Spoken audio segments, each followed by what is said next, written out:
안녕하세요. 이번에는 11번 질서행위 위반 질서의 위반 행위 규제법에 관한 겁니다. 즉 과태료에 관한 법이죠. 행정벌 중에 과태료에 관한 행정 질서벌이죠. 과태료란 경우입니다. 한번 보도록 하겠습니다. 11번 질서 위반 행위 규제법이죠. 법조문에 관한 문제입니다. 여기는 특별하게 문제될 건 없고 아마 나오면 법조문이 나오고 과태료가 나오면 여러분들 형벌과의 관계, 행정 형벌과의 관계, 즉 이중부가 그죠? 이중처벌의 원칙에 반하는지 안 반하는지 그런 거예요. 그거 제일 중요한 판례고 나머지는 다 법조문일 것 같아요. 근데 법조문을 배우실 때 제일 조심해야 될 것 중에 하나가 질서 위반행위 규제법은 행정실정법 중에 행정법 기본적인 내용을 담고 있어요. 여기서부터.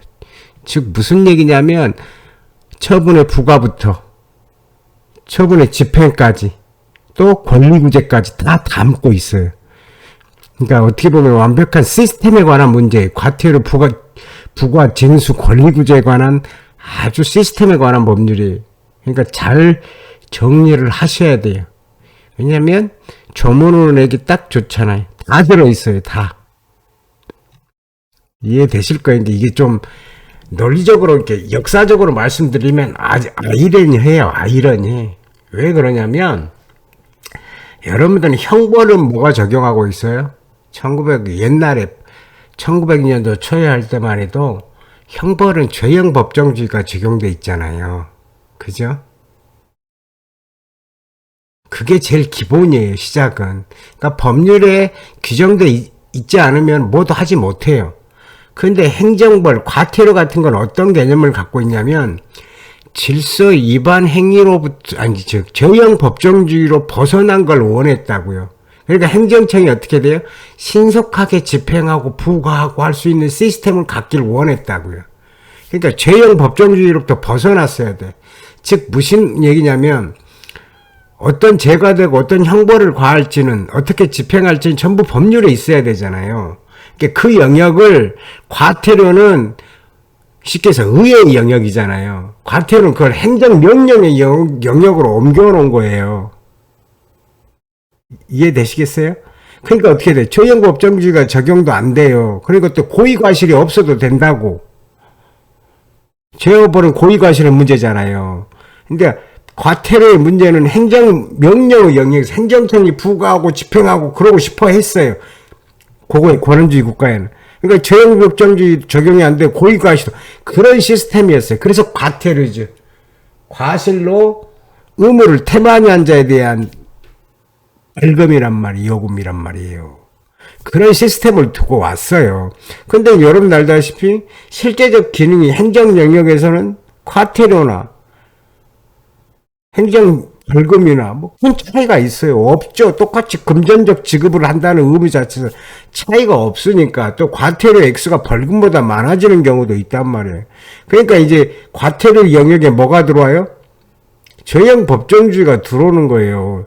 원래 과태료는 뭐였어요? 행정명령의 영역, 행정입법의 영역에서 빨리 신속하게 가벼운 의무 위반 범죄에 대해서, 의무 위반 행위에 대해서 부과하고 징수하고 이런 개념이었단 말이에요. 근데 이게 액수가 커지고 현대사에 들어오면서 금전적 지급 납부 의무라는 피해자적인 사고방식이죠. 같은 동일한 거잖아요. 돈 내는 건. 그죠? 어느 면에서는. 그러니까 이게 어떻게 돼? 이제 법률이 들어온 거죠. 그러니까 어떻게 돼? 죄형 법정주의가 들어와 버리잖아. 질서 위반의 법정주의가 한이 6조에 딱 들어와 있잖아요. 6조에 딱. 그죠? 그 다음 7조에 뭘 갖고 있어요? 고의과실 갖고 들어오잖아요.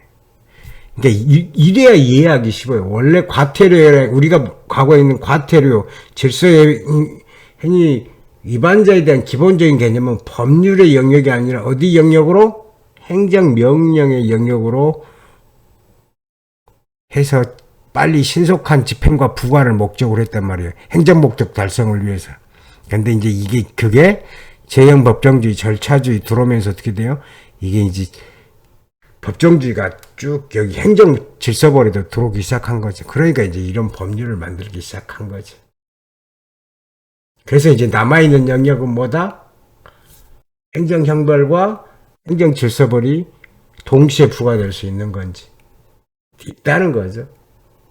이중처벌 금지 원칙에 반하지 않는다는 거. 나머지는 이 질서위반 행위 규제법에 관한 법률의 문제죠. 이렇게 정리를 하셔야 돼. 그래야 쉬워. 그리고 나서 나머지를 보면 돼. 근데 질서위반 행위 규제법이 거의 일반법으로서의 모든 규정을 다 담고 있다는 거죠. 그죠? 부가부터 권리구제까지 다 담고 있다는 거. 그러니까 어떻게 돼요?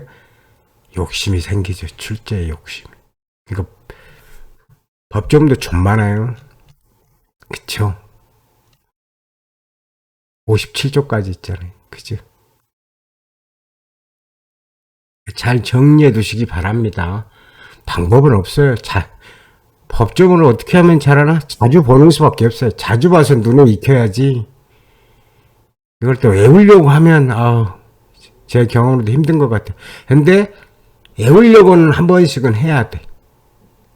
통독은 한 10번, 20번 정도 하셔야 될 거예요. 외우려고. 그러고 나서 자주 보면 눈에 띄는 거지, 그냥 제가 보니까 제 경험은 그냥 자주 보면 민법 같은 거나 형법 같은 경우는 되죠. 왜? 맨날 봐야 되니까.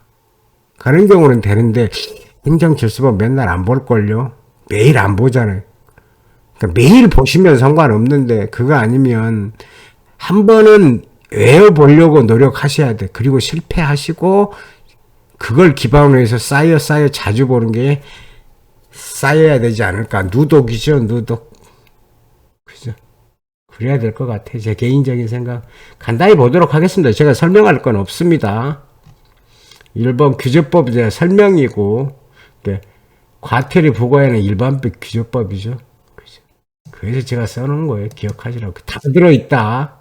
그만큼 특징이 있다. 원래 원칙은 행정명령의 범주 안에서 모든 문제를 해결하려고 했다가, 아니, 행정입법, 행정명령의 범주에서 해결하려고 했다가, 이게 의회의 권한, 법정주의로 넘어가 버렸다. 그게 가장 큰 역사적 의의고 이해하기 쉬운 방식이에요.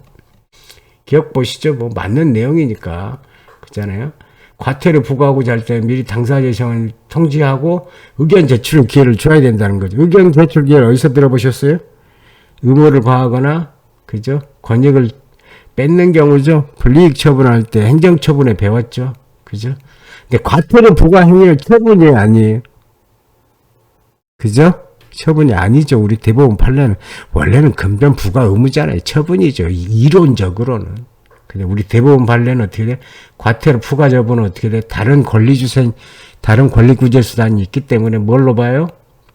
처분으로 보지 않죠. 그죠? 원래대로라면 소의 이익이 없는 거예요. 다른 간이한 권리구제조차가 있기 때문에. 근데 우리 대법원은 대상적격 판단해서 이걸 맨 마지막에 집어넣고 있겠죠. 통고처분 이렇게 같이 다 합쳐서. 니은 보시죠. 여기 이제 제척기간과 시효기간이, 소멸시효가 동시에 들어있죠. 그걸 짬뽕해 놨죠. 그죠? 보시면 될 것 같아요. 그죠? 관할도 보시고, 그러니까 권리구제 다 들어있다 그랬죠. 행정적용법부터 행정소송법까지 다 들어있죠. 그죠? 여기 이제 14세 촉법이죠, 촉법. 책임전령 들어있죠. 보시면 될 것 같아요. 제가 특별히 설명할 건 없어요. 근데 처음에 설명할 때 이해의 방식, 행정명령의 영역에서 행정법률의 영역으로 들어가 버렸다는 거. 그게 맞을 수도 있죠. 왜냐하면 과태료가 너무 많아요. 액수가 큰 것들은. 오늘은 여기서 마치겠습니다. 수고하셨습니다.